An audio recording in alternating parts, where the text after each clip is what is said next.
5-ാം തീയതി രാത്രി ഷംസുദ്ദീന്റെ ഓട്ടോ ടെമ്പോയിൽ കൊണ്ടുവന്ന മൃതദേഹം കുളത്തിൽ താഴ്ത്തി എന്നാണ് പ്രതി ബിജു നായർ പോലീസിന് നൽകിയ മൊഴി. ഈ മൊഴി വിശ്വസിച്ചാണ് പോലീസ് അന്വേഷണം മുന്നോട്ട് കൊണ്ടുപോകുന്നത്. എന്നാൽ മൃതദേഹം കണ്ടെത്തിയ കുളത്തിന് സമീപം ഏകദേശം 300 മീറ്റർ അകലത്തിൽ താമസിക്കുന്ന സുകുമാരൻ എന്ന റബ്ബർ ടാപ്പിംഗ് തൊഴിലാളി പോലീസിന് നിർണായകമായ ചില വിവരങ്ങൾ കൈമാറിയിരുന്നു.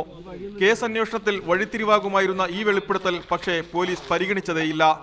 പോലീസിന് നൽകിയ മൊഴി സുകുമാരൻ അതേപടി ആവർത്തിക്കുന്നു. ഞാനൊരു ടാപ്പിംഗ് തൊഴിലാളിയാണ്. രാത്രി 2 മണിക്ക് ശേഷം ഉണർന്നിരിക്കുന്ന സ്വഭാവമുണ്ട്. 3 മണിക്ക് ശേഷം ടാപ്പിങ്ങിന് പോകുന്ന ഒരാളാണ് ഞാൻ. അന്ന് ഇതുപോലെ പതുപോലെ ഒരു 2:15 ഞാൻ കതക് തുറന്ന് വരുമ്പോൾ മൂത്രമൊഴിക്കാൻ എണീറ്റ് വരുമ്പോൾ ഒരു വാഹനം ജസ്റ്റ് ഇതിലിങ്ങനെ വരുന്നത് കാണുന്നു. നമ്മൾ അത്ര ശ്രദ്ധിച്ചില്ല. ആ വാഹനം ഈ വഴിക്ക് ഇങ്ങനെ വളരെ പതുക്കെ വരുന്നു. ഇവിടെ വന്നിട്ട് ആ വാഹനം ഓഫാകുന്നു. അത് കഴിഞ്ഞപ്പോൾ നമ്മൾ ഒന്ന് ശ്രദ്ധിച്ചു. പെട്ടെന്നൊരു വാഹനം ഓഫായി കഴിഞ്ഞപ്പോൾ ഒന്ന് ശ്രദ്ധിച്ചു. അത് കഴിഞ്ഞ് ആ വാഹനം സ്റ്റാർട്ട് ചെയ്ത് വീണ്ടും മുന്നോട്ട് പോകുന്നു. അതിന് പുറകെയായിട്ട് അടുത്തൊരു വാഹനം വരുന്നു. അങ്ങനെ 2 വാഹനം ആ സമയത്ത് ഇതിലെ അങ്ങോട്ട് കടന്നു പോയിട്ടുണ്ട്. അത് കാറാണെന്നുള്ള നിഗമനമാണ്. അല്ലെങ്കിൽ പിന്നെ കളറൊക്കെ ചോദിച്ചു കഴിഞ്ഞാൽ പിന്നെ വൈറ്റിനോട് സാമ്യമുള്ളൊരു കളറാണ്.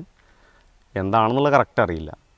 അങ്ങനെ 2 വാഹനം ഇതിൽ പോയി ഒരു 15 മിനിറ്റ് ശേഷത്തിന് ആ വാഹനം തിരിച്ചു പോയിട്ടില്ല. സംഭവം പുറത്തായ അന്ന് തന്നെയാണ് ലോക്കൽ പോലീസിന് സുകുമാരൻ ഈ മൊഴി നൽകിയത്.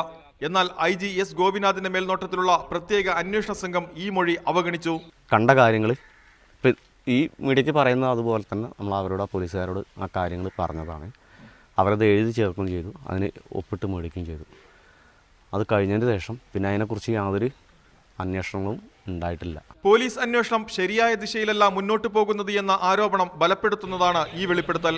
അതിനിടെ രാധയെ കൊലപ്പെടുത്തിയത് കോൺഗ്രസ് ഓഫീസിൽ വെച്ചല്ല എന്ന സംശയവും ഉയർന്നു വന്നിട്ടുണ്ട്.